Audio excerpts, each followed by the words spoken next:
우리 성경을 읽으면 하나님께서 우리에게 가장 원하시는 것이 무엇이냐?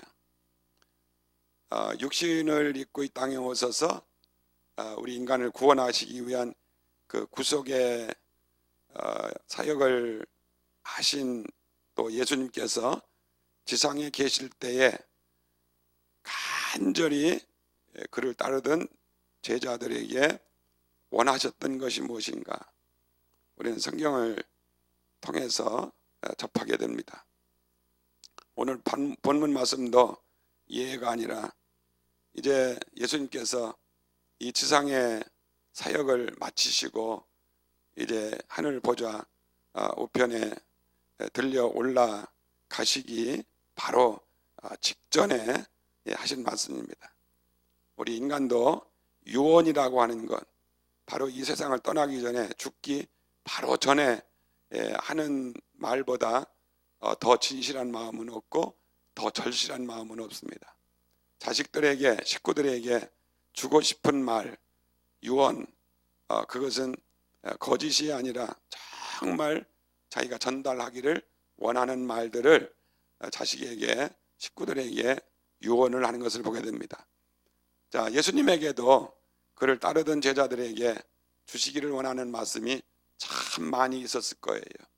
그렇지만 제자들과 이제 육신적으로 이렇게 결별을 하는 승천의 그 순간에 주신 말씀이 무엇이냐라는 겁니다.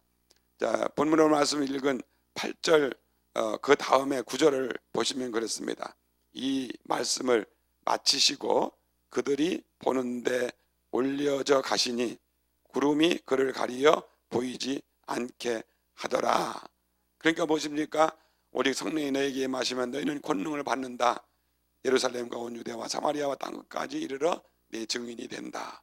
4절 말씀대로 너희들은 예루살렘 떠나지 말고 아버지의 약속하신 성령을 기다려라. 요한은 물로 세례를 줬지만 그러나 너희는 몇 날이 못해서 성령으로 세례를 받을 것이다. 그러니까 이 성령을 너희들이 꼭 받아야 된다. 이 성령을 받으면 너희가 능력을 받는다. 권능을 받는다. 그리고 땅끝까지 내 증인이 된다. 내 증인이 되려면 너희들이 꼭 받아야 되는 것, 갖추어야 되는 것이 있는데 바로 그 필수적인 것, 이거 성령 받는 일이다. 자, 이 말씀을 하시고서 저들이 보는 데에서 들려서 올라가셨다라는 거예요.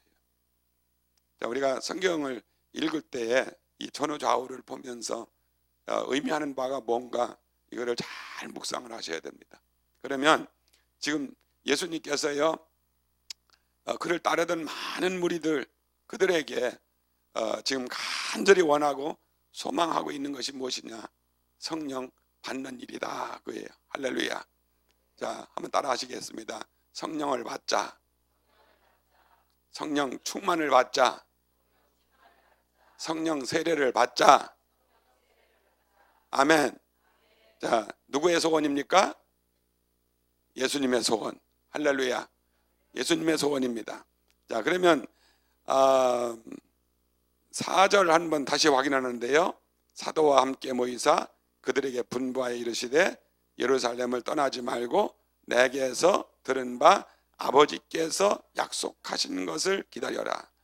아버지께서 약속하신 것. 그러면서요 5절 요한은 물로 세례를 베풀었으나 너희는 몇 날이 못되어 성령으로 세례를 받으리라. 성령으로 세례를 받으리라. 아버지의 약속하신 성령이 임할 때 그 성령을 받는 것을 뭐라고 그러냐? 성령으로 세례를 받는 것이라 이렇게 말씀을 했습니다. 자, 그런 의미에서 보면요 성령을 받는다라고 하는 것과 성령 세례를 받는다라는 것이 같은 뜻일 수 있습니다. 그런데 때에 따라서는 세례를 받는다라고 하는 것은 이례적인 사건을 말할 때 세례를 받는다라고 그랬죠. 우리가 물세례를 받을 때에도 물세례를 받고 물세례 또 받고 또 받고 하는 것이 아니라 물세례 한 번 받지요. 그러니까 성령을 처음 이제 임함을 받게 될 때에 이걸 가리켜서 성령 세례라고 그러고 성령 충만 받는다고 할 때에는 성령 세례를 받은 사람들이 또 충만을 받고 또 충만을 받고 재충전하는 것처럼 그렇게 받을 수 있는 것을 가리켜 말씀을 하고 있습니다. 그러면 오늘날 이제 많은 성도들 또 많은 교회들이 오해를 하고 있는 부분들이 참 많아서 성령 받는다라고 할 때 꼭 무슨 오순절파, 펜테코스탈파 뭐 이런 사람들, 광신자들 이런 사람들이 성령 받고 뭐 성령 세례 받고 뭐 은사 받고 막 열광하듯이 그러는 것처럼 혹시 잘못 이렇게 인식되어 있는 사람들이 있어서 성령 받으라 그러면은 꼭 무슨 알레르기 현상을 일으키는 것처럼 나같이 점잖은 사람, 그래도 나같이 교양 있는 사람은 그렇게 안 믿어. 얌전하게 기도를 해도 얌전하게 신앙생활을 해도 그냥 얌전하게 해야지, 이런 식으로 생각하는 사람들이 있어요. 뭐 우리가 열광하듯이 뭐 그렇게만 믿으라는 그런 얘기는 아니에요. 그렇지만 우리가 잘못된 것은 우리가 고쳐야 되는 거예요.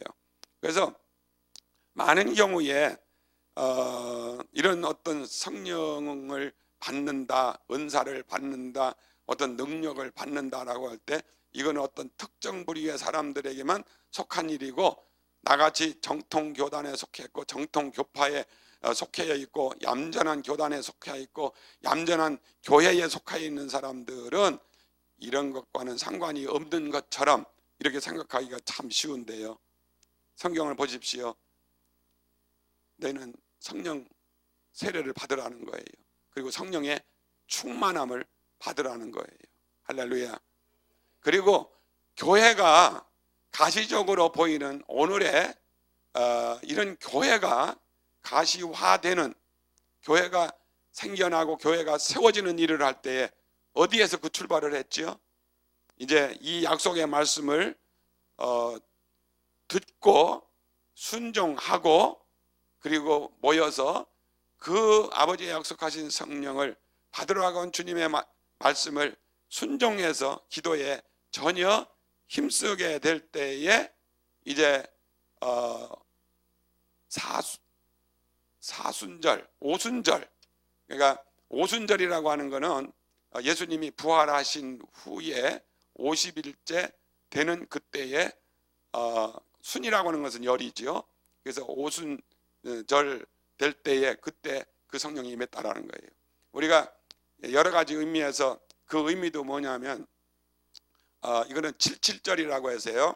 77에 49 해가지고 49일 77절이 있는데 77절 그때는 뭐냐면은 그 첫 열매들, 열매를 하나님 앞에 올려드리는 절기가 77절이었어요. 그러니까 77절 행사를 할 그때가 뭐냐, 결국은 77절이라고도 하고 오순절이라고 하는데 그때에 성령이 임했다라는 거예요. 이것도 영적으로 보면은 큰 뜻을 가지고 있는 겁니다.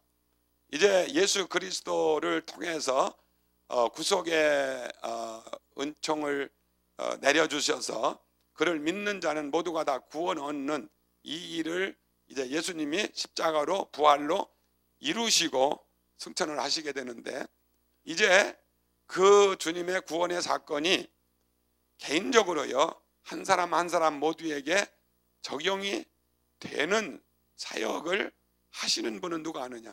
성령님이 하시는 거예요. 할렐루야. 그 성령님이 하시는데 그러니까 그 성령님이 하시는 일이 결국은 뭐냐? 예수 그리스도를 믿음으로 구원 얻는 자를, 그러니까 천국 창고에 드리는 알곡을 사실은 거두어 드리는 것이나 마찬가지다고 말이에요. 그래서 첫 곡식 알곡을 거두어서 주님 제단에 바쳐서 하나님 앞에 드리듯이 성령이 임하면 어떤 일들이 일어나느냐? 예수를 증거해 가지고요, 그 예수가 하신 일이 뭐냐, 십자가에서 하신 일이 뭐냐, 예수님이 피 흘리심이 뭐냐, 예수님이 부활하심이 뭐냐, 성령이 임하면 예수를 증거한다고 말이에요. 그래서 예수를 증거해서 그 예수를 믿고 그리고 고백하게 하고 그분을 영접하게 하고, 그래서 구원의 확증들을 받게 하시고, 그래서 정말 확신 있는 믿음들을 갖게 되기 때문에 이 성령님께서 하시는 일이 뭐예요? 결국은 곡식들을 거두어서 천국 창고에 드리는 거나 마찬가지의 일을 하시기 때문에 오순절 그날에 그 성령의 강림을 하시는 거예요. 할렐루야. 그래서 이 성령의 강림을 받은 그들이 어떻게 했습니까? 모여서 기도하고 찬양하고 경배하고 서로 이렇게 떡을 떼고 나누고 그러면서 어떻게 했습니까? 저들이 한 일들은 예수를 증거한 거예요. 너희들이 십자가에 못 박아 죽인 그 예수를 하나님이 그를 다시 살리셨다. 너희 보고 듣는 이 모든 것, 자, 이거는 하나님이 하신 일이고 예수 그리스도가 너희를 위하여 하신 것이다. 막 담대하게 그 예수를 증거를 할 때 어떤 일이 일어났어요? 하루아침에 막 3,000명이나 회개하고 돌아오고 세례를 받는 그런 역사들이 일어나면서 초대교회가 시작이 됐더라는 거예요. 그러면 교회의 근본, 교회의 근간은 어디에 있어요? 얌전하게. 우리는 너희들과 같지 아니야. 막 그래가지고 얌전 떨고 교양 떠는 바로 그것이 교회입니까? 여러분들 심각해져야 돼. 아멘. 네. 아주 교양쟁이들. 어떻게 보면은요, 교회가 그런 사람들을 양산해 놓고서 우리는 아주 점잖은 교회다, 뭐 이런 식으로 얘기하는 경우가 많은데요, 그거는 성경상으로 보면 맞지를 않아요. 사실 우리 초대교회 때 이 상태를 우리 사도행전을 좀 읽어보십시오. 얼마나 어떤 역사들이 일어나는가.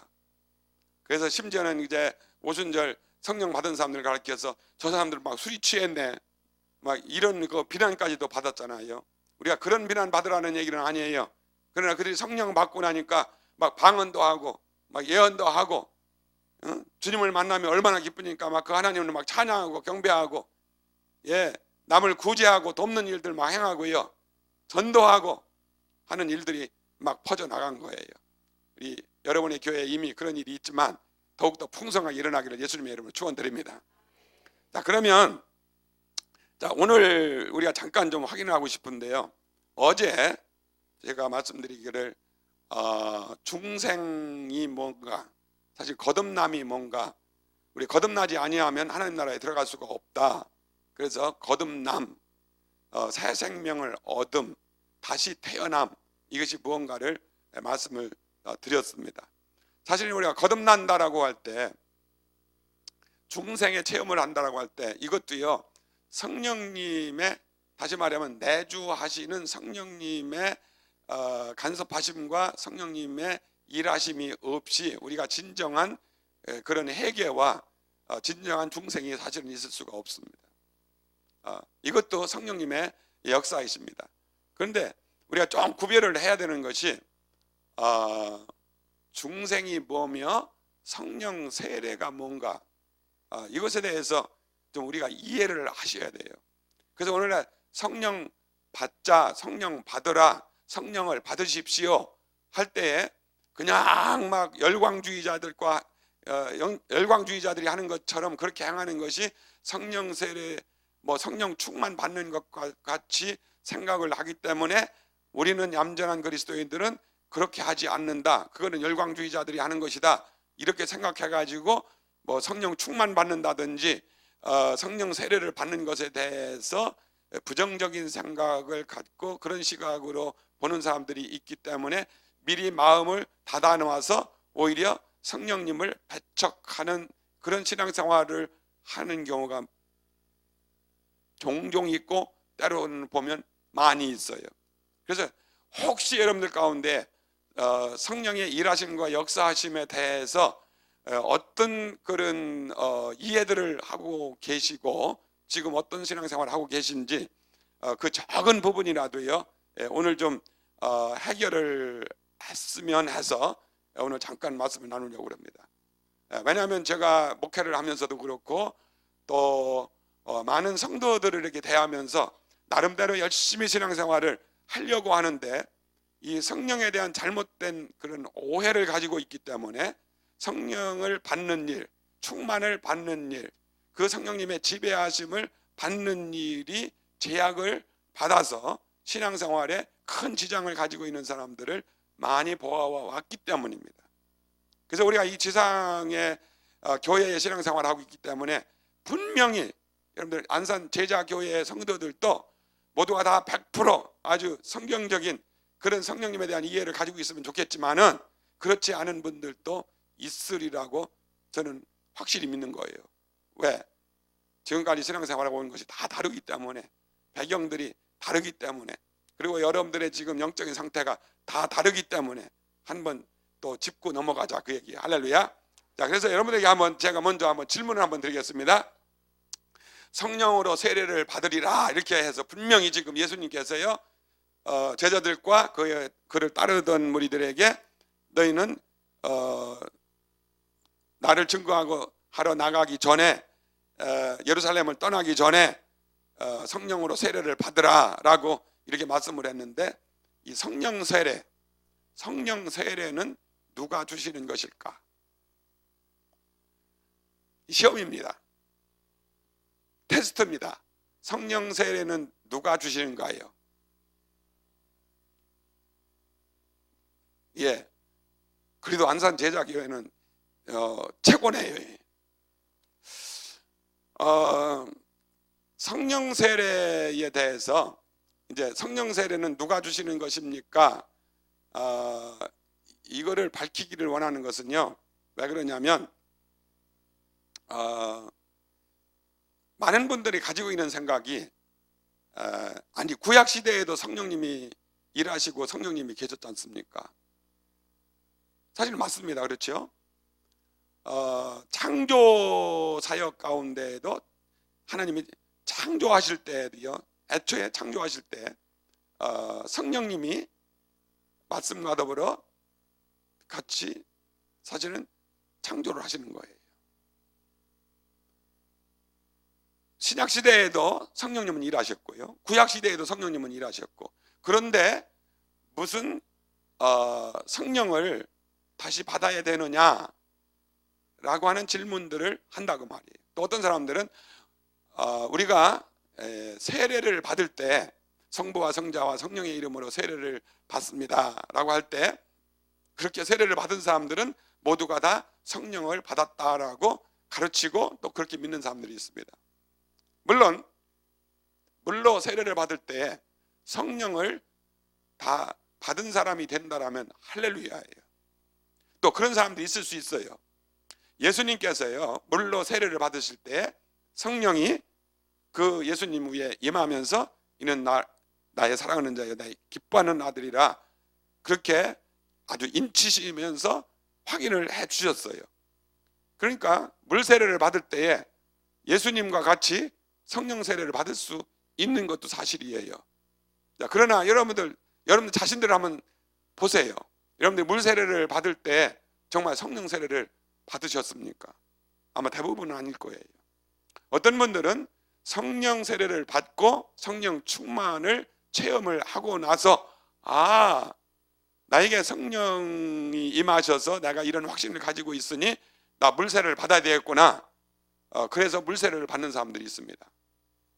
제 경우는 그랬습니다. 저는 제가 고2 때 그 시골 교회에서 바로 지금과 같이 1월 첫 주예요. 추운 겨울이었어요. 그때는 막 눈이 너무너무 많이 오는 1월 첫 주였어요. 그 충청도 저 시골에 너무도 시골인데요. 그 시골에 서울에 저 미아동에 있는 어느 목사님이 오셔서 부흥회를 그 시골 교회에서 하셨어요. 참 몇 명 모이지 않은 시골 교회에 부흥회를 하시는데 그때 너무너무 추운데요. 참 지금과 같이 이렇게 뭐 난방을 해가지고 난방장치가 있습니까? 그때는 무슨 뭐 난로라고 하는 거 하나 가운데다 이렇게 놓고 난로 피운다고 하는데, 그때 뭐 장작을 갖다가 넣고 뭐 부서지게 갖다 넣고 해서 불 피운다고 해가지고 불 피우다 보니까 그냥 막 연기 나고 막 그러니까 눈이 매웁고, 그러니까 또 창문 열어놓고 그러니까 난로 피운다고 하면 더 추워. 하여튼 그랬던 기억이 지금도 나는 거예요. 그러면서 그 부흥회를 한 거예요. 그때는 부흥회가요 지금과 같이 그냥 2, 3일 하는 게 아니에요. 월요일 날 시작해가지고서요 토요일 날 낮까지 했어.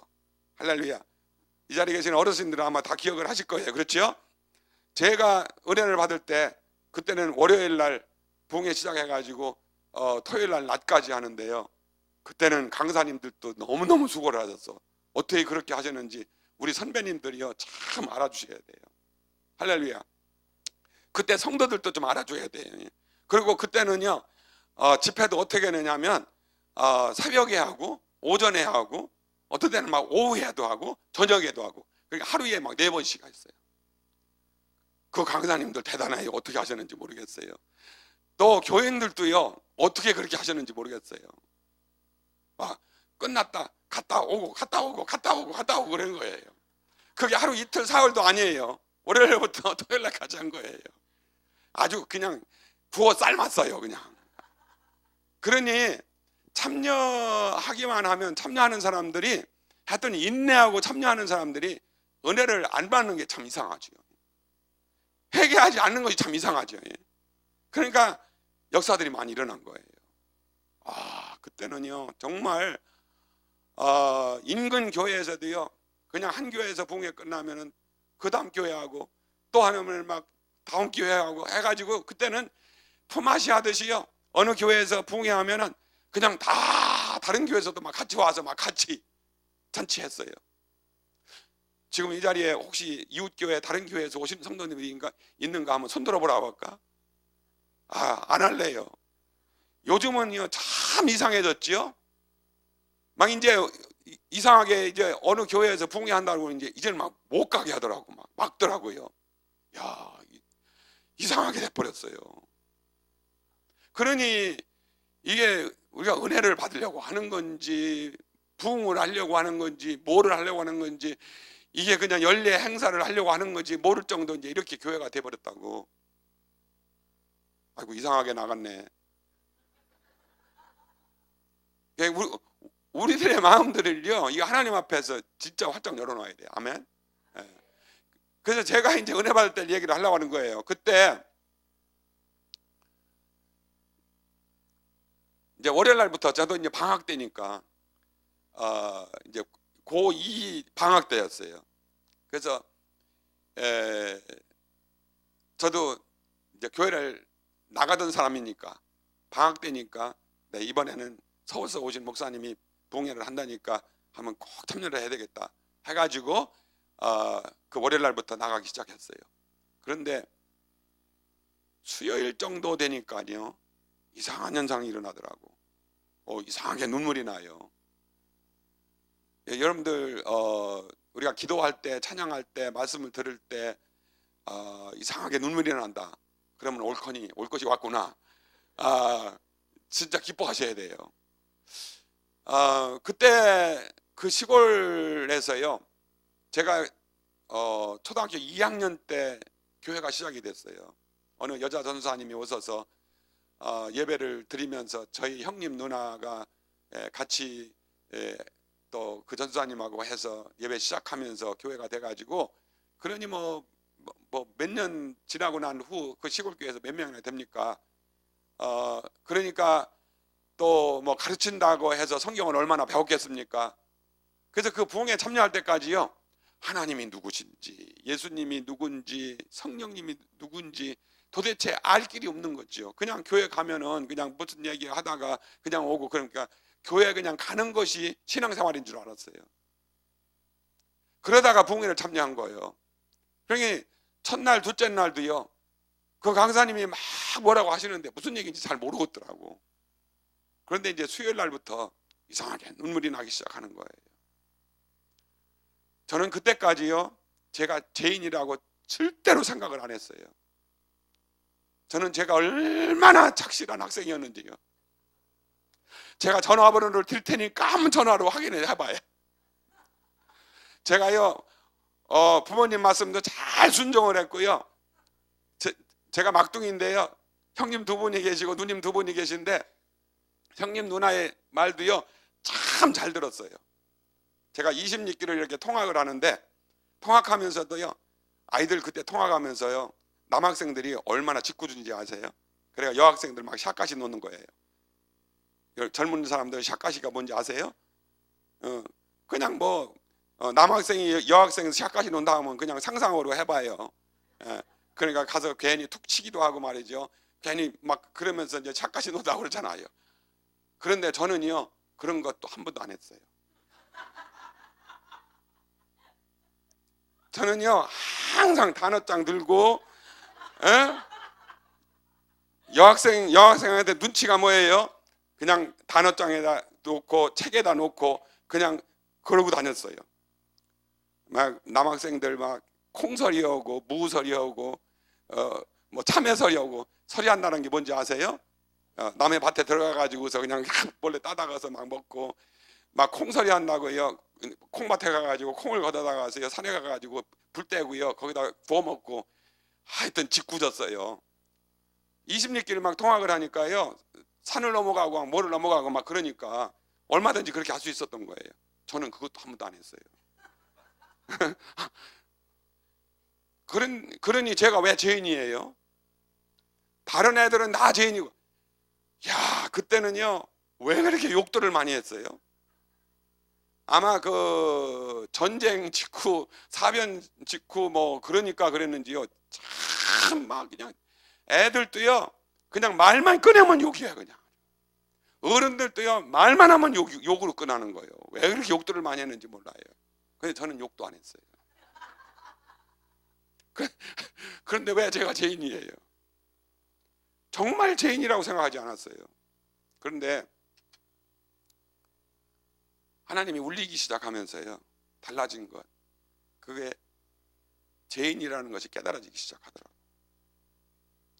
그래서 성령님께서 우리에게 임재를 하시고 우리의 영혼에 비춰주셔서 그 영혼에 주님의 정말 햇빛이 비쳐야 내가 죄인인 것이 느껴지는 거예요. 지금 이렇게 육신에 이렇게 눈으로 이렇게 보면은 전기불이 있음에도 불구하고 지금 먼지가 보입니까? 여러분들 시골에 옛날에요, 해가 막 뜰 때 그 문 사이로요 햇빛이 비치는데 왜 그때는 그렇게 창호지 문이 이렇게 찢어지기도 했는지 몰라. 그리고 바람도 막 들어오고. 근데 거기로 이렇게 햇빛이 막 이렇게 들어오면은요, 와, 먼지가 막 아롱아롱 먼지가 그렇게 한 거예요. 지금도 이 안에는요, 먼지가 지금 아롱아롱 하고 있어. 먼지가 하나도 안 보이니까 지금 하고 막 입 벌리고 숨쉬고 그러고 있지만, 지금 그것이 비춰보세요. 그럼 아마 꽉 다물고 숨도 안 쉬려고 그럴 거예요. 우리의 육신의 눈으로 먼지가 보이지 않다가 그 강한 햇빛이 비치면 그 저그만 입자와 같은 먼지가 아롱아롱 거리면서 보이는 것처럼요, 나는 아무 죄인도 아닙니다. 나는 그런 나쁜 짓도 안 했습니다. 나는 욕도 안 했습니다. 다른 애들은 다 그런다고 하더라도 나는 그러지 않았습니다. 나는 부모의 말에 순종을 했습니다. 그랬다고 하더라도요, 주의 성령이 심령에 비치니까요, 제가 이미 말씀드렸지 않습니까? 사도 바울이 죄인 중에 계수라고 했을 때 그는 율법의 의로는 흠이 없는 자로 행했지만은, 그러나 성령님이 그에게 비치니까 어떻게 했다고요? 나는 죄인 중에 계수입니다. 하나님의 은혜가 어디에 충만하게 임한다고요? 죄가 많은 곳에 은혜가 많다. 그러니까 은혜를 많이 받기 위해서는 죄를 많이 져야 된다. 그래서 세상 논리는 그런 거예요. 근데 하나님의 논리는 무엇입니까? 결국은 주의 성령이 임하시면요, 내가 어떠한 죄인인가 그거를 알고 깨닫고 진정한 영적인 고백을 할 수 있게 만드는 거예요. 그래서 그때 제가 그 수요일부터 바꿔지는데요, 결국은 참 많이 울리시더라고요. 통회하게 하시고 자복하게 하시고 정말 회개하게 하시고요. 어떻게 그렇게 통회를 할 수가 없어요. 성령이 울리시니까 아니에요. 그러면서 많은 눈물을 흘리게 되고요, 그러면서 주님을 영접하게 되고요. 달라진 것이 뭐냐? 그 하나님이 누구신지, 하나님이 믿어지는 거예요. 예수 그리스도가 누구신지, 그분이 십자가 위에서 하신 일이 무엇인지, 구원의 은혜가 무엇인지 이론으로가 아니라요, 내 심령에 그것이 믿어지는 거예요. 할렐루야. 하나님의 영 성령이 계시다, 성령이 운행하신다, 뭐 성령이 임재하신다라고 하는데 그거 말로 표현해 가지고 어떻게 합니까? 그런데 그것이 믿어지는 거예요. 할렐루야. 그 은혜 때문에 결국은 이 자리도 제가 선 거예요. 하나님이 그렇게 이끌어 가시면서요. 그러면서 이제 계속해서 추구하고 또 갈망하고 그런 은혜를 체험하고 보니까요, 막 다른 교회에서 부흥회한다라고 그러면 뭐 학교에서 책가방 가지고 있던 거 막 가지고 책가방 들고서 그냥 교회 또 부흥회하는 대로 막 가고 그러면서 더 큰 은혜 받기 원하고 소원하면서 집회에 임하고 그랬던 그 옛날이 생각나는데요. 은혜를 받는다, 성령을 받는다 할 때 여기 성령으로 세례를 받으라라고 말씀을 했거든요. 그래서 이 성령 세례를 받는다라고 할 때 오늘날 많은 사람들이 예수님이요 구원 사역을 이루시고 육신적인 예수가 승천을 하셔서 가신 후에 보내주시는 그 성령님, 그 성령을 받는다라고 하는 것에 대해서 우리가 잘 이해를 하셔야 예수님이 지금 떠나가시기 직전에 너희는 몇 날이 못해서 성령으로 세례를 받을 텐데 이 성령을 받고 그리고 내 증인이 되어다고 하는 그 의미를 깨닫게 된다고 말이에요. 그래서 제가 질문 드린 것이 뭐냐, 성령 세례는 누가 주시는 겁니까? 이 질문을 한 거예요. 그래서 성령 세례는 누가 주시느냐? 많은 사람들이 대답하기를 성령 세례는 하나님이 주시죠. 그러면 성령님이시니까 성령 하나님이시니까 성령 하나님이 주시지요. 그래. 물론 그것도 성삼위 하나님으로 볼 때는 틀린 얘기는 아니에요. 그렇지만 이제 성경이 뭐라고 말씀하시고 왜 예수님이 성령 세례를 주시는 분이라고 하느냐라고 하는 것을 확신을 하여야 그 예수님이 아버지께 구해가지고 보내주시는 그 성령, 그 성령을 우리가 받으라고 했기 때문에 그런 성령을 우리가 받아야 되겠구나. 물론 성령은요 구약시대의 성령이나 신약시대의 성령, 지금 우리에게 임하는 성령이나 똑같은 성령입니다. 믿으시기 바랍니다. 성품적으로나 사역적으로나 똑같은 성령님이시지만은 그러나 그 성령님이 일하시는 그리고 사역하시는 그것이 이제 시대마다 또 사역을 그렇게 사역적인 면에서 다르게 하실 수 있지 않습니까? 그래서 그런 면에서 지금 우리가 이거를 점검을 해야 내가 성령 세례 받고 그리고 계속 성령 충만을 받는 일을 누가 뭐라고 해도 다른 사람들이 뭐라고 한다고 하더라도 나는 거기에 대한 확신을 갖고 성령 받고 성령 충만 받고 그리고 그 힘과 그 능력으로 우리가 주님을 섬겨야 되겠다. 아멘. 여기에 대한 확신을 가져야 계속해서 성령을 구하고 갈망하는 그런 마음을 갖게 된다고 말이에요. 할렐루야. 자, 그래서요 요한복음 1장 30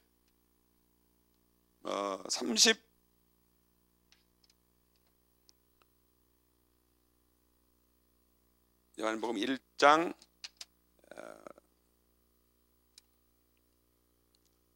33절 한번 펴주세요.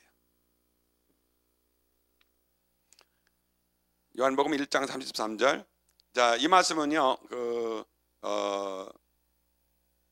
하나님이 세례 요한이 세례를 베풀 때에 하나님이 세례 요한에게 그런 얘기를 하는 거예요. 내가 세례를 베풀 때 누군가에게 성령이 내리거든 성령이 임하거든 그분이야말로 성령으로 세례를 줄 자인 줄로 알아라. 그래서 그 요한이 세례를 주는데 예수님이 오셔서 세례를 받는데 그 후에 성령이 임하셔서 세례 요한이 이분이야말로 성령으로 세례를 줄 자이구나 이렇게 알았다라는 거예요. 아멘. 자, 그래서 33절 한번 봅니다. 나도 그를 알지 못하였으나 나를 보내어 물로 세례를 베풀라 하신 그이가 나에게 말씀하시되 성령이 내려서 누구 위에든지 머무는 것을 보거든 그가 곧 성령으로 세례를 베푸는 이인 줄 알라 하셨기에 내가 보고 그가 하나님의 아들이심을 증언하였노라 하니라. 아멘. 자, 그러면 이제 명확해졌죠? 누가 성령 세례를 줘요? 예수님이 성령 세례를 준다고 말이에요. 그분이야말로 성령으로 세례를 주는 자이구나 라고 하는 것을 알았다라는 거예요. 그래서 이제 제자 요한이 이 말씀을 기록을 하면서 세례 요한에게 하나님이 주셨던 그 말씀을 지금 성경에 기록하면서 예수님 그분이 성령으로 세례를 주는 자이다라는 거예요. 그래서 이 예수님이 성령 세례를 주는 자라고 하는 것을 우리가 마음에 두시고 하나님의 말씀을 확인을 하셔야 이제 예수님이 가신 후에 보내주시는 그 성령을 받는 것이 와 이게 성령 세례구나, 우리 보고 받으라고 하시는 그 성령이구나 라고 하는 것을 여러분들이 아셔야 된다고 말이에요. 그러니까 그 이후에 지금 이 교회 시대, 은혜 시대에 우리 모두가 다 성령을 받아야 되는데 우리가 성령 받을 때 뭐냐? 성령 세례를 받는다고 말이에요. 아멘. 예, 성령 세례 받고 또 체험 받고 충만 받고 하는 일들이 일어나야 된다. 자, 이 말씀을 기억하시면서 요한복음 7장으로 한번 가세요. 요한복음 7장 37절이야. 때로는 우리가 다 아는 말씀이라도요 다시 한번 확인하고 확인할 때 우리에게 확신이 옵니다. 아멘. 성령 받은 사람들, 충만을 경험한 사람들, 뭐 각종의 은사들을 체험한 사람들이라고 하더라도요 이런 하나님의 말씀을 자꾸 또 읽고 확인을 하고 그리고 내가 왜 성령 받아야 되는지 또 그 능력으로 충만을 받아야 되는지 여기에 대한 것을 확신들을 자꾸 확인을 해야 돼요. 자, 37절입니다. 명절 끝날 곧 큰 날에 예수께서 서서 애쳐 이르시되 누구든지 목마르거든 내게로 와서 마시라. 나를 믿는 자는 성경의 이름과 같이 그 배에서 생수의 강이 흘러나오리라 하시니. 자, 여러분들의 배에서 생수의 강이 흘러 넘치기를 원하시면 아멘. 할렐루야지요. 그런데 나를 믿는 자는 성경의 이름과 같이 그 배에서 생수의 강이 흘러나오리라 하시니. 39절입니다. 잘 보세요. 이는 그를 믿는 자들이 받을 성령을 가리켜 말씀하신 것이라. 그러면 우리의 배에서요 믿는 사람들에게 그 배에서 생수의 강물이 흘러나는 일이 일어날 것이라고 말씀을 하시는데, 그러면 우리의 배에서 생수의 강물이 일어나는 그런 믿는 자에게 일어나는 이 일이 뭐냐? 이는 그를 믿는 자들이 받을 성령을 가리켜 말씀하신 것이라. 그러니까 믿는 자들에게 결국은 뭐를 주시겠다? 성령을 주시겠다라는 거예요. 그러면 그 성령이 임하시면 어떤 일들이 일어나냐? 그 배에서 생수의 강이 흘러난다. 우리가 이 영적으로 이해를 하셔야지. 그럼 우리 배에서 생수의 강이 흘러난다는 게 뭐야? 예, 그럴 거예요. 그렇죠? 근데 정말 우리가 성령 받고 보니까 어때요? 와, 생수의 강물이 흘러나는 것처럼 정말로 얼마나 우리가 시원하고 행복하고 얼마나 좋습니까? 할렐루야. 예. 근데요, 여기 보십시오. 그 말씀은 성령을 가리켜 말씀하신 것이라. 그리고서 뭐라고 그랬어요? 예수께서 아직 영광을 받지 않으셨으므로 성령이 아직 그들에게 계시지 아니하시더라. 아니, 성령은 구약시대도 계셨고 구약시대 많은 사람들에게도 특별히 일하시고 역사를 하셨는데, 그럼 성령이 아직 저에게 계시지 않더라라고 하는 건 뭡니까? 그럼 생수의 강물이 흘러나게 하실, 믿는 자에게 주실 그 성령, 이 성령이요 아직 예수님이 영광을 받지 않으셨기에 계시지 않더라라는 거예요. 그럼 여기서 우리가 확인해야 되는 것은 예수님이 아직 영광을 받지 않으셨다가 뭡니까? 그래서 이제 요한복음을 읽어보면 요한복음에서는요 예수 그리스도가 영광 받으신다라는 것을 예수님이 고난받고 십자가 지시고 그리고 무덤에 묻히셨다가 부활하시고 부활하신 그분이 승천하시는 것을 가리켜서 예수님이 영광 받으신다라고 하는 거예요. 그렇죠? 그러면 지금 이 말씀을 요한복음 7장을 주실 때에는 아직 지금 공생의 사역을 하시면서 아직 이제 그 십자가를 치시기 전이에요. 그러니까 지금 잡히시기 전이에요. 그러니까 아직 예수님의 영광을 받지 않으신 거로 성령이 저희에게 계시지 않더라, 이렇게 말씀을 한 거예요. 그래서 여러분들 분명하게 우리가 구별을 하셔야 되는 것이 예수님이 그 구원 사역을 마치시고 승천하신 후에 임하시는 성령을 왜 받아야 되는지, 여기에 대한 것을 우리가 정확하게 해야 지금 오늘 이 시대를 살아가고 있는 우리들에게 있어서도요, 나도 성령 받아야 되겠구나, 나도 능력 받아야 되겠구나, 나도 그분의 성령의 기름 부음을 받아야 되겠구나, 그래야 내가 능력을 받고 그분의 사역을 하겠구나, 그분 앞에 쓰임 받겠구나, 여기에 대한 확신을 갖는 거예요. 할렐루야. 자, 이 말씀을 놓으시고 14장으로 가세요. 14장. 이제 이 요한복음 14장, 15장, 16장은 이제 17장에서 예수님이 대제사장적인 기도를 하시고 이제 붙들리시고, 그리고 이제 법정 앞에 재판을 받고 예수님이 십자가를 지시는 거예요. 그러니까 예수님이 다락방에서요 제자들을 모아놓고 사실은 마지막에 대강론을 제자들을 가르치신 그 말씀의 내용이에요. 근데 주목할 것은 예수님이 이제 잡히시기 전에 다락방에서 강론을 하실 때 그 내용의 주 내용이 뭐냐? 사실은 보혜사 성령님에 대한 가르침이에요. 그럼 그 보혜사 성령님에 대해서 예수님이 어떻게 가르치고 계신가? 16절입니다. 14장 16절. 자, 여기 한 절 한 절 그리고 한 말 단어를 우리가 조심해야 되는데요. 내가 아버지께 구하겠으니, 그러니까 뭡니까? 예수님이 하나님 아버지께 구하겠으니 그가 또 다른 보혜사를 너희에게 주사. 그러면 그가는 누굽니까? 하나님. 또 다른 보혜사를 너희에게 주사. 이 다른 보혜사는 누구예요? 성령님이죠. 그런데 왜 다른이라고 했을까요? 다른 보혜사. 그러면 보혜사의 뜻이 뭐라고 그랬나요? 돕는 자. 아멘? 예. 돕는 자, 헬퍼, 컴포터, 우리를 위로하는 자, 티처, 우리를 가르쳐주는 자, 뭐 여러 가지 막 뜻이 있는데요. 보혜사를 너에게 주사라고 하지 아니하고 다른 보혜사를 너에게 주사라고 그랬어요. 왜 다른 보혜사라고 했을까? 그러면 보혜사가 또 있으시네요. 그렇죠? 그래요, 안 그래요? 함정과 같아서 대답을 안 하시나요? 분명히 다른 보혜사라고 했으니까 보혜사가 있는 거예요. 그러니까 사실은 이제 넓은 의미에서 본다라면요, 구원의 자리로 우리를 돕는 분, 그게 이제 보혜사거든요. 그러니까 사실은 원래 보혜사는 누구냐면은 예수 그리스도이십니다. 아멘.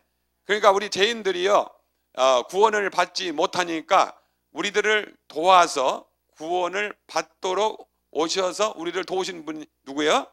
바로 예수님이죠. 자, 이것도 확인을 좀 해야겠네. 요한 1서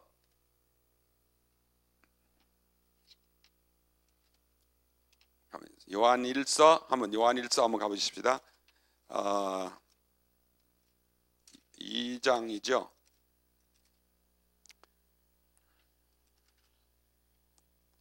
요한 1서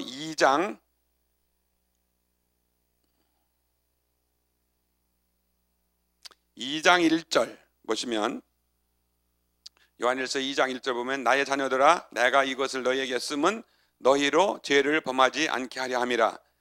만일 누가 죄를 범하여도 아버지 앞에서 우리에게 누구? 대언자가 있으니 곧 의로우신 예수 그리스도시라. 아멘. 근데 여러분들 가지고 있는 성경도 그렇게 있는지 모르겠어요. 근데 우리에게 대언자가 있으니라고 했대. 대자 앞에 빨간 글씨로 3 이렇게 했죠. 여러분들 성경도 있어요?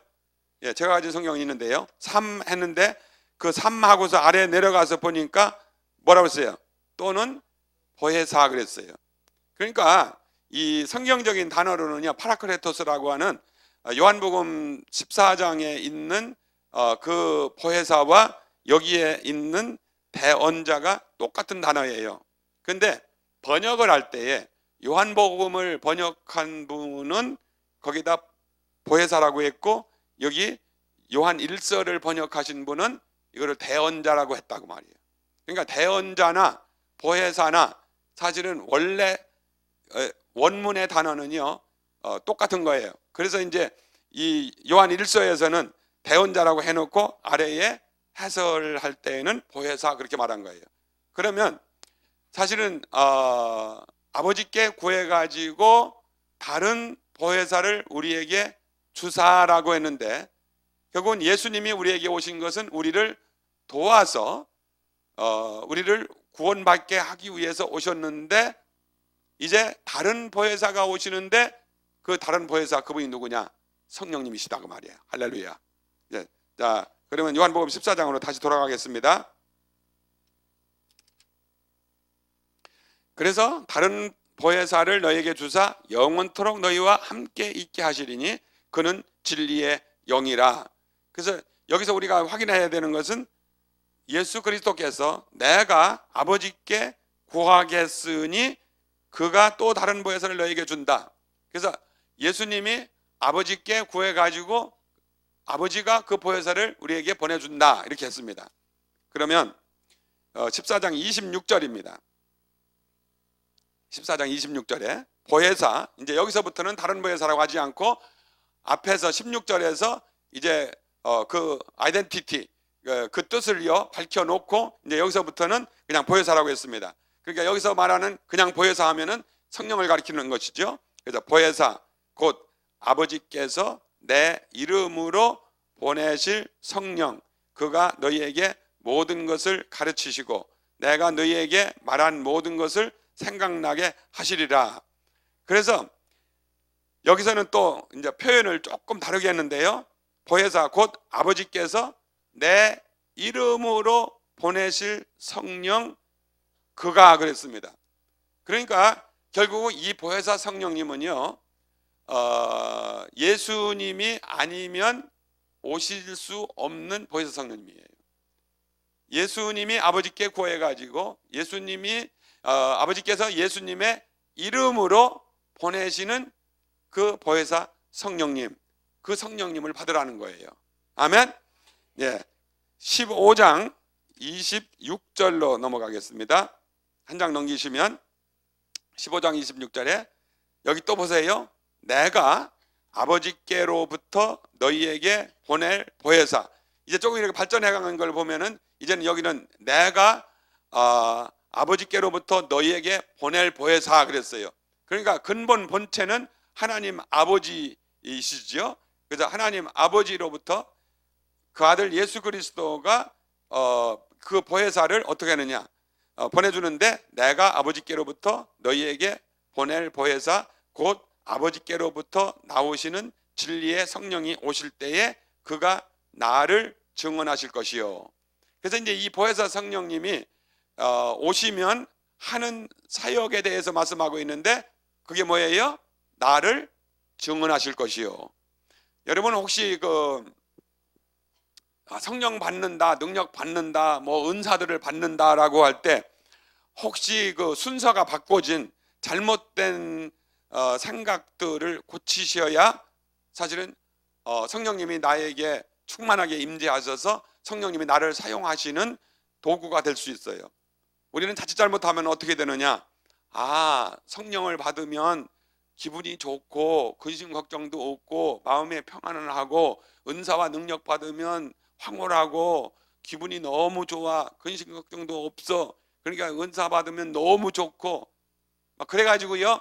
그러면 결국은 그 주인은 누가 됩니까? 나가 되는 거예요. 우리가 은혜를 사모한다고 하더라도요, 성령을 받는다라고 하더라도 그 성령을 받으면 내가 행복하고 내가 즐겁고 내가 기쁘고 그 모든 것이 다 나야.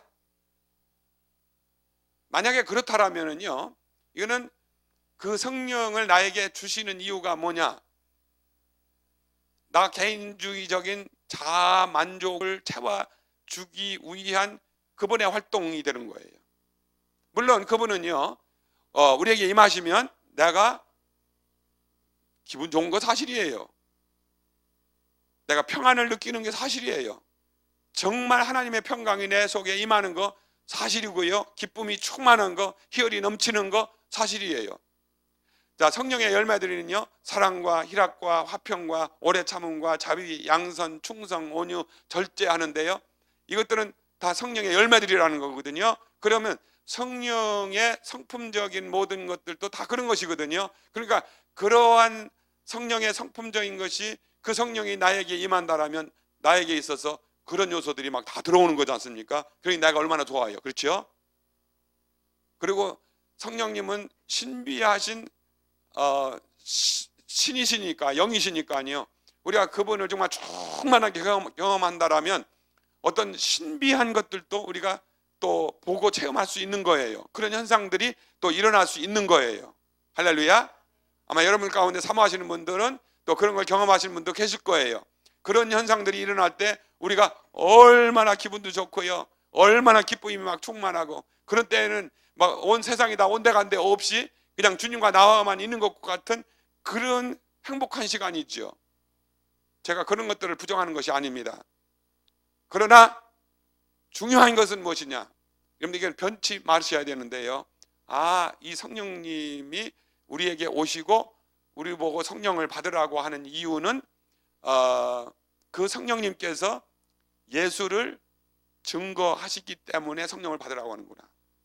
그러니까 그 성령님이요, 내 영 가운데 뭐를 증거하느냐면 예수를 증거하거든요. 그 예수를 증거하는 증거를 받아가지고 내가 뭐냐, 그 예수를 증거하지 아니한다라면은 여러분, 그거는 성경이 원하시는 성령 받는 일이 아니에요. 주 사역은 뭐냐? 예수를 증거하는 사역이에요. 만약에 여러분이요, 성령 주세요, 성령 주세요 하고 성령 받은 사람이 그냥 또 성령 충만 주세요 하고 막 기도나 하고 그러면서 예수 증거하는 사역, 예수 증인 노릇하는 사역을 하지 않는다라면 그 사람은 바른 신앙생활이 아니에요. 그런 사람은 이제 앞으로 구한다고 하더라도 더 충만히 체험을 받을 수도 없어요. 왜냐하면 자기 이기주의적으로 하기 때문이에요. 그럼 여러분들 지금까지 한번 신앙생활 하다가 가만히 한번 생각해 보세요. 성령 충만을 받는다라고 하는 것이 나 감정 충만을 해가지고서 나 기분 좋고 막 즐겁고 기쁘고 그런 거를 하다가 그냥 또 그것이 사라지면 또 충만 주세요, 충만 주세요 그러고요, 어떤 사람들은 그냥 이기주의적으로 그냥 자기 개인적인 그런 만족을 위해서만 신앙생활을 한다라고 하면 정말 성령님이 더 충만 주시고 충만 주시고 충만 주셔가지고 그렇게 하게 하시겠는가? 왜 여러분들 그걸 기도를 해도 더 충만히 임하지 않고요, 왜 더한 감사와 감격과 기쁨이 없어요? 결국은 예수 증인 노릇하는 그 일을 하시기 위해서 성령을 주시기 때문에 그 사역을 감당을 해야 더 충만 주시고 더 충만 주시는 역사가 일어난다 그 말이에요. 할렐루야. 자, 이거를 마음에 두시고요, 16장 7절 이하입니다. 그러나 내가 너희에게 실상을 말하노니 내가 떠나가는 것이 너희에게 유익이라. 내가 떠나가지 아니하면 보혜사가 너희에게 오시지 아니할 것이요 가면 내가 그를 너희에게로 보내리니. 자, 여기도 아주 중요한 말씀이 있는데요, 내가 너희에게 실상을 말하노니, 여기 실상이라고 하는 것을 히포스타시스라고 하는 이 헬라어 단어를 사용했을 때는요, 이거는 다른 어떤 것과 바꿀 수 없는 아주 본질적인 거예요. 그러니까 아주 주님이 친히 말씀하시기를 내가 본질적인 것, 변할 수 없는 그 사실을 말하는데, 내가 떠나가는 것이 너희에게 유익이야. 이제 예수님은 모든 사역을 다 마치셨으니까, 끝내셨으니까 나가 떠나가는 것이 너에게 유익이야. 왜냐하면 내가 떠나가지 아니하면 보혜사가 성령이 너희에게로 오시지 아니할 것이요 그 예수 내가 가면 그를 너희에게로 보내리니 그를 너희에게로 보내리니 여기 단어를 조심해야 돼요. 이거 확인해야 돼요.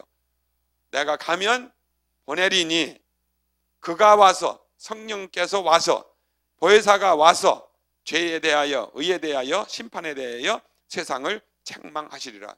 그래서요 이제는 예수님은 가시고 예수님이 보내주시는 그 성령이 임해서 그 성령 세례가 임하고요 성령 충만이 임해야 바로 죄에 대하여 책망을 받고 그 죄를 진정으로 진짜 영적으로 회개하는 역사들이 일어나고 의에 대하여라고 그랬습니다. 우리는요 인간은요 다 자기 의를 이루기 위해 살고요 자기 의로 똥똥 뭉쳐져 가지고 사는 사람들이에요. 그러니까 자기만 아는 사람들이에요. 그런데 자기의 의를 버리고요 참 의가 뭐냐, 우리가 구원을 받는다라는 것은 하나님의 의가 예수 그리스도를 통해서 우리에게 어떻게 나타났는지 그 의를 받고 의의 옷을 입는 자가 구원을 받는다라고 하는 이 근본적인 믿음의 의, 우리가 이제 보통 이제 신학적으로는 칭의라고 그러잖아요. 칭의를 받는다. 이건 뭡니까? 의롭다고 여김을 받는다라는 거예요.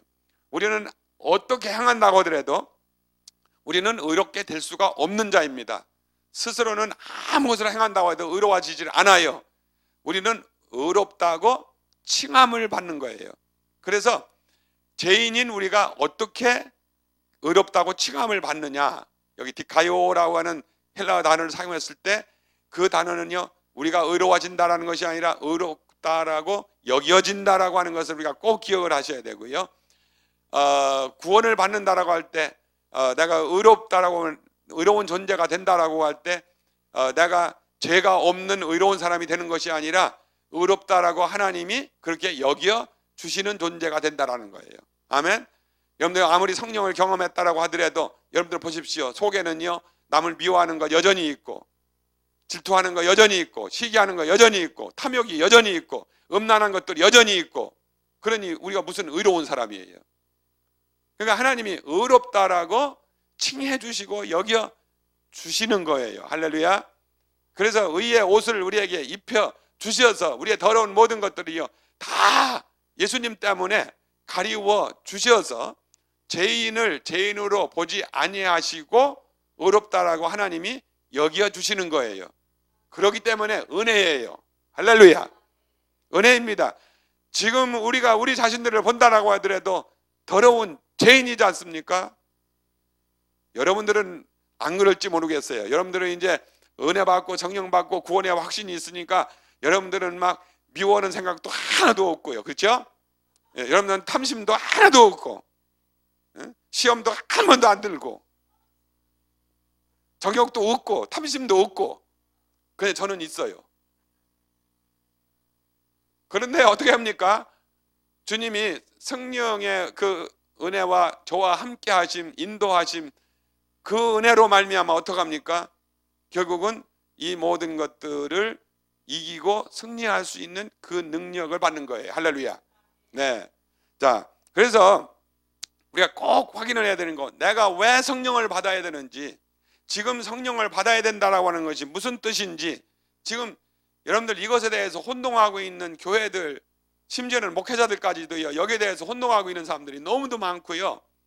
그래서 지금 오순절에 성령이 그때 임했기 때문에 이례적이었다, 뭐 이렇게 끝내가지고 지금은 이제 그런 성령의 역사하심은 없다, 뭐 이런 교회들도 있어요. 큰일 나죠. 예? 큰일 나요. 진짜 그거는 영적으로 아주 망조든 거예요. 오순절 마가다락방에 임한 성령님의 역사하심, 그 이후에 성령의 임하심은요 계속해서 주님 다시 오실 때까지 성령의 사역 시대인 이 시대에요 일하셔야 되는 거예요. 믿으시길 바랍니다. 자, 그래서 이 보혜사 성령이 오시면은요 어떻게 되느냐, 죄에 대해서 책망하시고 의에 대해서 증거를 하시고 심판에 대해 책망하고, 할렐루야. 그래서 성령 받으면 어떻게 되느냐? 여기 심판에 대하여 책망할 때 그 아래 뭐라고 했어요? 심판에 대하여 하면 세상 임금이 심판을 받았습니다 했어요. 세상 임금이 누구예요? 사단 마귀지요. 사단 마귀는 이미 심판을 받은 존재라고 하는 것을 이 성령님이 우리에게 증거해 주시고 확신을 주시는 거예요. 그래서 이미 사실 예수님이 십자가를 지시고 부활하셨을 때, 사망 권세 깨뜨리실 때예요, 이미 마귀는 패배한 자예요. 할렐루야. 예. 지금도 여전히 활동을 하고 있지만은, 그러나 근본적으로는 예수 그리스도께서 십자가로 승리를 하셨고 부활로 승리를 하셨기 때문에 마귀의 역사는 패배를 당한 것이다. 그러니까 우리가 마귀, 사탄, 원수, 귀신들의 역사를 물리칠 수 있으려면 예수의 이름 외에 다른 이유 나갈 수가 없다. 그러니까 그래서 예수의 이름에 능력과 권세가 있는 거예요. 할렐루야. 네. 그래서 이 말씀을 두시고요. 20장으로 한번 가세요. 참 이 요한복음은요, 또 성령의 책이라고 할 수 있는 거예요. 이 성령에 대해서 그렇게 말씀을 많이 하고 계신 거예요. 우리가 누가복음을 보면요, 기도에 대해서 얼마나 또 일목요연하게 그 기도에 대해서 그렇게 말씀하고 있는지 몰라요. 자, 이 요한복음 20장 21절, 차라리 19절부터 읽으면 전후 좌우가 이해가 되겠네요. 이제는 조금 이제 시간이 흘러가지고서 어떻게 되느냐? 예수님이 십자가를 지셨고, 예수님이 묻히셨고, 예수님이 부활을 하셨습니다. 부활의 몸으로 일어나셔서 승천하기 직전에 이제 제자들이 다락방에 모여 있는데 그곳에 부활하신 예수님께서 오셨어요. 그러니까 당시의 상황을 생각해 본다라면요, 그 처참하고 비참한 십자가의 형틀의 역사들이 일어났고요, 모든 사람들, 모든 제자들이 다 예수님을 반역하고 배반하고 떠난 그런 상태 가운데 있던 그 후에 제자들이 한편으로는 두려움 가운데에 그 다락방에 모여 있다. 한번 그 분위기를 한번 생각해 보십시오. 근데 거기에 부활하신 예수님께서 오신 거예요. 자, 이날 곧 안식 후 첫날 저녁 때에 제자들이 유대인들을 두려워하여 모인 곳에 문들을 닫았더니, 왜 문 닫았을까요? 두렵고 떨리지 않습니까? 예수께서 오사 가운데 서서 이르시되, 이제 부활하신 예수님은요, 이제 영의 몸을 입은 예수님이세요. 그래서 문들을 닫았는데 그곳에 오셨어요. 너희에게 평강이 있을지어다. 이 말씀을 하시고 손과 옆구리를 보이시니 제자들이 주를 보고 기뻐하더라. 예수께서 이르시되 너희에게 평강이 있을지어다. 아버지께서 나를 보내신 것 같이 나도 너희를 보내노라. 이 말씀을 하시고 그들을 향하사 숨을 내쉬며 이르시되 성령을 받으라. 여기 예수님의 부활하신 예수님이 제자들에게 오셔서 첫 번 하신 말씀이 뭐냐? 평강이 너희에게 있을지어다. 그렇게 선언을 하시고 그 다음에 숨을 후 하고 내쉬시면서 성령을 받으라, 이렇게 말씀을 하고 계세요. 평강이 너에게 있을지어다. 뭡니까? 결국은 죄로 말미암아서요, 하나님과 우리 사이에 평강이 깨뜨려졌어요. 이 세상에 평강이 깨뜨려졌어요. 그런데 예수님은 평강의 왕으로 오셔서 사실은 이 평강을 다시 회복시켜 주신 거예요. 십자가로 승리하셔서. 그래서 이 평강이 너에게 있을지어다 이렇게 선언을 하시고 그 예수님이 이 말씀을 하시고 그들을 향하사 숨을 내쉬며 이르시되 성령을 받으라. 여기서 예수님이요, 부활하신 예수님이 제자들에게 성령을 받으라라고 말씀하시고 부탁하시고 선언하신 것, 여기에 대해서 우리가 확신을 가지셔야 됩니다. 근데 왜 주님이 숨을 내쉬시면서 이 말씀을 하셨을까? 결국은 예수님의 숨은 뭐예요? 예수님의 생명이지요. 지금 여러분들이 숨 쉬고 있다라고 하는 것은 뭐예요? 내가 살아있다는 것이죠. 그렇죠? 나에게 살아있는 생명이 있다는 것은 숨을 쉰다는 거예요. 그래서 예수님이 숨을 내쉬시면서 성령을 받으라고 했어요. 그런데 참 신비한 것은 성령이라고 하는 단어 자체가 뭐냐면 숨이에요. 구약 성경에 그 성령이라고 하는 루아흐라고 하는 단어가 뭐냐면 소위 그 breath, 우리의 숨, 이렇게 가리키는 거고요. 신약 성경을 기록한 이 헬라어의 푸뉴마, 이것도 성령인데요. 이것도 뭐냐? 숨이에요. 아멘. 그래서 예수 그리스도의 숨 뭡니까? 예수 그리스도의 생명이에요. 할렐루야. 그래서 여러분 우리 인간을 만들 때도 어떻게 했습니까? 하나님의 흙으로 사람을 지으시고 그 코에 생기를 불어넣으시니 그가 곧 리빙빙 생명이 된지라라고 했어요. 그러니까 하나님의 그 숨결을 불어넣을 때에 그가 어떻게 되느냐? 살아있는 영이 리빙빙이 됐다라는 거예요. 자, 우리 인간이 그렇게 사실 됐습니다. 그래서 어떻게 하느냐? 우리 인간이요, 결국은 하나님의 그 생기를 불어넣어서 결국 이루어진 것이 우리의 영으로 창조되고요, 우리의 혼적으로 창조되고요, 우리의 육적으로 창조된 우리 인간의 창조의 그런 모습인 것을 보게 되지요. 그래서 여기 성령을 받으라, 예수님이 선언하신 그 말씀을 보시고요, 그 다음에 23절 중요한 말씀이 나오는데, 너희가 누구의 죄든지 사하면 사하여질 것이요 누구의 죄든지 그대로 두면 그대로 있으리라 하시니라. 여러분에게 묻겠습니다. 죄를 사하는 권세는 누가 가지고 있습니까? 죄는 누가 사하나요? 이제 또 함정 있는 것 같아서 이제 대답이 줄었어요. 사실은 맞습니다. 우리의 죄 사함은 하나님이 주시지 않습니까? 하나님이 우리의 죄를 사하셔야 됩니다. 그런데 하나님이 누구 때문에 죄를 사해 주십니까? 예수님 때문이지요. 그렇죠? 예수님이 십자가의 은혜와 그의 흘리신 보혈의 피로, 그래서 피 흘림이 없은즉 죄 사함이 없느니라 했기 때문에 예수님이요 피 흘림의 제사를 드리셨기 때문에 하나님이 우리 인간의 죄를 용서를 하신다고 말이에요. 죄 사함을 주신다고 말이에요. 그래서 죄 사함의 권세는요 하나님께만 있는 죄 사함의 권세인데, 여기 보세요. 너희가 누구의 죄든지 사하면 사해질 것이요. 그러면 지금 이 말씀을 받고 있는 제자들, 성령 받으라 하시고서 말씀을 하고 있는데, 이 제자들이 죄 사하는 권세가 있다라는 거예요. 그럼 무슨 얘기입니까? 제자들이 야 너희들 죄 사함을 받아라 하면 죄 용서된다는 거예요? 그게 아니죠. 그럼 앞에 말씀드릴 것 적용한다면 뭐예요? 예수의 증인이 된다는 거예요. 아멘. 그러면 성령 받은 사람들은 그 사역이 뭐라고요? 예수의 증인이 된다. 그러면 성령 받은 사람들이 어떻게 합니까? 예수를 증거하니까. 예수가 하신 일이 뭐냐? 그래서 우리는 전도를 할 때, 복음 제시를 할 때 꼭 해야 되는 것이 뭐예요? 인간이 누군가 죄인이라고 하는 것, 그리고 우리 죄인 스스로는 구원받지 못하는 것, 그런데 예수님이 오신 것, 그분이 우리 죄인을 위해서 무엇을 하셨는가, 십자가의 일을 어떻게 하셨는가, 왜 하셨는가, 대속의 죽음을 죽으셨는가, 여기에 대해서 복음을 제시를 하는 거지 않습니까? 그러면서 성령님의 인도하심을 따라서 그분을 마음으로 믿고 입으로 시인하는 역사를 이루게, 그렇게 우리 권면을 하지 않습니까? 그러니까 우리가 성령이 임하면 어떻게 되느냐, 그 예수를 소개하고 그 예수를 증거하고 예수님이 하신 일을 전파를 하기 때문에 그 복음을 들은 사람, 받은 사람들이 예수님을 영접하고요, 자기의 죄를 회개하고 영접을 하면 그 사람은 어떻게 됩니까? 죄의 사함을 받는 것이지요. 그렇죠?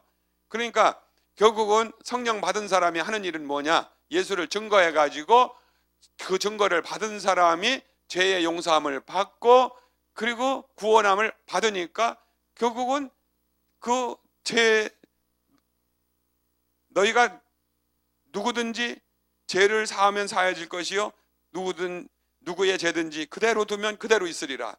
그러니까 이 뜻은 결국은 너희들이 이제 성령 받고 예수를 증거하면 그가 구원을 받고, 너희들이 만약에 그 증인이 되지 못하면, 예수를 증거하지 못하면 그들이 죄사함을 받지 못하고, 바로 그 얘기가 되는 것이지요.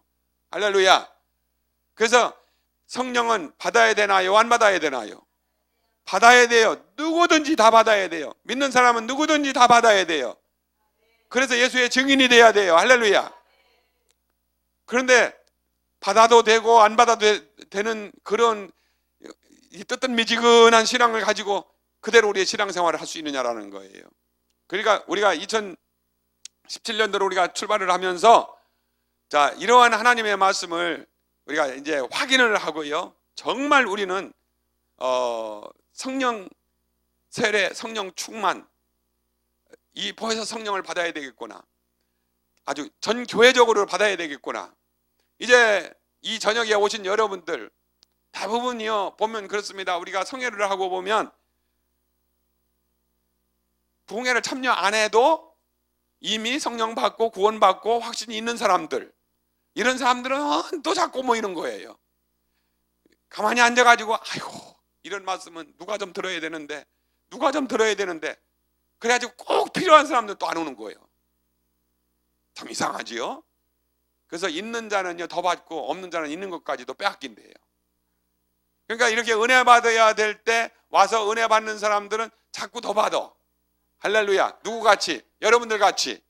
근데 은혜를 받아야 될 사람들이 안 와. 그러면 안 오면 결국 지금 하는 일이 뭐예요? 잠자든지 텔레비를 보고 있든지 어디 가서 파티를 하든지 죄를 짓든지.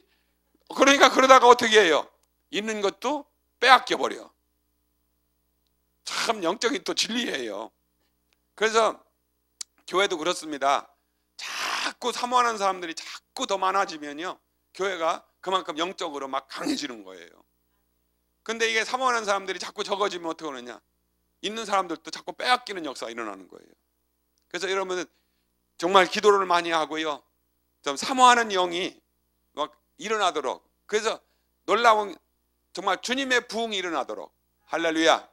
자, 그래서요 제가 이 성회를 위해서 기도할 때 하나님이 확신을 주신 것이 있는데, 하박국서, 자 한번 좀 펴보세요. 이것만 드리고 마치겠습니다. 하박국서 3장 2절. 하박국서가 도대체가 어디 있는지 알아야지. 제 성경은요 구약성경 1304페이지 맨 위에 있는데, 여러분들 가지고 있는 성경이 이제 그쯤에 있을 거예요. 1304페이지 혹은 1303페이지 이제 그 정도 보세요. 1334.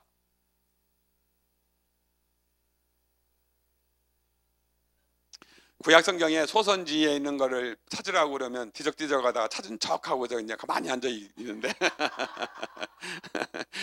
뭐 제가 그랬었으니까 여러분의 심리를 알 수 있어요. 그래서 제가 페이지 수를 말씀드리는 거야. 자, 찾으셨습니까? 자, 거기 보세요. 여호와여, 내가 주께 대한 소문을 듣고 놀랐나이다. 여호와여, 주는 주의 일을 이 수년 내에 부응하게 하소서. 이 수년 내에 나타내시옵소서. 진노 중에라도 긍휼을 잊지 마옵소서. 그랬어요. 할렐루야. 자, 어저께 잠깐 말씀드렸지만은요, 여기서 말씀드렸나 다른 데서 했나, 어떤 때는 집회를 계속하니까요 혼동되는 때가 있는데, 이 하박국 선지가요 당시에 막 영적인 혼동을 느끼고 있었어요. 악인들이 막 득세를 하는 거예요. 그리고 하나님을 믿는 사람들이 막 핍박을 받는 거예요. 그러니까 이렇게 볼 때는요 이게 너무 막 불공평하잖아요. 어떻게 악인들이 이렇게 성행합니까? 그리고 소수의 믿는 사람들이 이렇게 어려움을 당해야 됩니까? 그래가지고 하나님 앞에요 반문하면서 기도를 하는 중에 있어요. 그런데 그때 주신 말씀이 뭐라고요? 2장 4절에 보면 그랬어요. 보라, 그의 마음이 교만하며 그 속에 정직하지 못하니 의인은 그의 믿음으로 말미암아 살리라. 이렇게 2장 4절에도 말씀했는데요. 그 유명한 2장 4절의 말씀 있고 이제 3장 2절의 말씀이 있는데, 하박국 선지가 그런 상황 속에서 하나님의 일을, 그러니까 여기 중요한 것은 여호와여, 주는 주의 일을. 우리의 일입니까? 주의 일입니다. 우리의 일이 번성되기를 원합니까? 주의 일이. 뭐니 해도 내 일이죠. 그러실 거예요. 내가 잘 돼야지요. 그래. 기도를 해도요 내 일이 막 우선이죠. 그럴 거예요. 그런데 이런 믿음의 사람들은 다른 것이 뭐예요? 주의 일을 이 수년 내에 부흥케 하옵소서. 내 영혼이 잘됨 같이 내가 범사에 잘되고 강건하리라 라고 하는 것은요, 어느 목사님 어느 교단에 해당되는 캐치프레이즈가 아니에요. 우리 모두에게 다 주신 말씀인 줄 아시기 바랍니다. 영혼이 잘되고, 그래서요, 주의 일이 부흥하면 결국은 우리의 모든 일들이 다 부흥하게 되는 거예요. 할렐루야. 그래서 주는 주의 일을 이 수년 내에, 잠깐 말씀드렸지 않습니까? 이 수년 내에 뭡니까? 하나님의 가장 합당한 그때에 부흥케 하옵소서. 이 수년 내에 나타내시옵소서. 아멘. 주님의 부흥이 우리 안산 제자교회에 수년 내에 하나님의 합당한 때에 나타나기를 원합니다. 할렐루야. 부흥하게 하옵소서. 나타내시옵소서. 할렐루야. 그래서 계속해서 여러분들 사모하시고요, 누가 뭐라고 한다고 하더라도 우리는 모두가 다 성령 받아야 되겠구나, 그래서 예수의 증인이 되어야 되겠구나. 그러면요, 형통한 것, 이거는 하나님이 우리에게 허용하셔서 이 땅에서 우리를 사용하시고 쓰시는 것, 그것이 형통인 거예요. 그래서 잠깐 언급했죠. 요셉이 형통한 것이 언제 형통했다고? 보디발의 집에 종으로 팔려갔을 때, 종살이 할 때, 또 감옥에 갇힐 때 형통했더라. 근데 그 상태만 둔다면 얼마나 비참해요. 그런데 넓은 안목으로 보니까 어땠습니까? 하나님의 눈으로 보니까 그것이 무슨 과정이었어요? 이스라엘 모든 백성들을 구원하고 건지는 그 자리로 이끌어가는 과정이었어요. 할렐루야. 그를 애굽의 총리 대신이 되게 만드는 과정 가운데로 이끌어가는 중에 지금 종으로 팔려가고 또 형제들 막 배반을 받고, 억울한 일을 막 당하는 거예요. 그런데 그 영적인 하나님의 안목으로 보니까 그것이 뭐였어요? 형통함이었더라는 거예요. 지금 여러분들 어떤 형통을 지금 겪어가고 있습니까? 정말로 내가 원하는 형통을 지금 겪고 있나요? 하나님이 나에게 계획하신 일을 지금 겪어가면서 형통을 받고 있나요? 여기에 대한 확신을 가지셔야 됩니다. 그래서 그러한 안목을 가지셔야 됩니다. 오늘 아침에 말씀드렸듯이 가데스 바네아에서 10족장들과 2족장 여호수아와 갈렙이 달랐던 이유가 뭐냐 그거예요. 똑같은 것을 보고 와서 다른 고백을 할 수 있었던 것이 뭐 때문이었느냐 그래요. 그래서 우리가 하나님의 안목, 하나님의 눈으로 볼 수 있는 그런 믿음을 갖는 것, 이게 신앙이라고요. 할렐루야. 영안이 열리는 것인 줄로 믿으시기 바랍니다. 성령 받지 않으면요, 이 눈이 열릴 수가 없어요. 그래서 성령이 임하시면 우리에게 그 눈을 주시는 거예요. 할렐루야. 지금 나에게 고난과 고통의 시기가 왔다고 하더라도 그것을 믿음의 안목으로 받아들이면서 하나님이 지금 나에게 이 일을 왜 주실까? 하나님의 능력이 나에게 머물러 계시게 하시기 위해서 내가 약할 그때 곧 강함이니라 선언했던 사도 바울의 고백처럼 지금 하나님이 왜 나에게 이런 약함을 주시는지, 이런 고통을 허락해 주시는지, 그것이 형통이라고 고백할 수 있는 것. 할렐루야죠. 자, 이런 은혜, 이거는 보통이 아닙니다. 근데 이것은요, 그의 영 성령이 우리에게 임하시지 않으면 우리가 이해할 수도 없고 감당할 수도 없는 일들이에요. 그래서 우리가 예수 믿다 보면, 더군다나 이제 하나님의 교회를 이렇게 섬기고 이렇게 하다 보면 별 일들이 다 일어나지요. 때로는 정말로 오해를 많이 받고요, 얼마나 비참한 이런 일들도 당할 수가 있습니다. 그런데 그런 것을 우리가 이해하고 받아들일 수 있는 것, 결국은 그것을 통해서 하나님이 어떻게 하나님의 영광을 드러낼 수 있는 사건으로 하나님이 바꾸어 주시는지, 이거는요 우리는 모르지만은요 믿음으로 겪어갈 때에 하나님이 그 역사를 또 이루시는 하나님이신 줄 믿으시길 바랍니다. 그래서 이 신년벽도에 여러분에게 진정한 부흥이 있기를 바라요. 그럼 오늘은요, 우리가 확실히 우리가 확인을 하고 싶은 것이 뭐냐? 아, 예수님이 영광을 받으시는 구속의 은총을 다 이루시고 승천하신 후에 아버지께 구해가지고 보내주시는 그 보혜사 성령, 성령 세례 그 충만, 우리도 받아야 되겠구나. 나도 받아야 되겠구나. 받은 사람들은 더 충만을 계속해서 체험을 받는 그런 역사가 일어나야 되겠구나. 그래야만 내가 주님 앞에 쓰임받는 존재가 되겠구나. 여기에 대한 확신을 가지시기 바랍니다.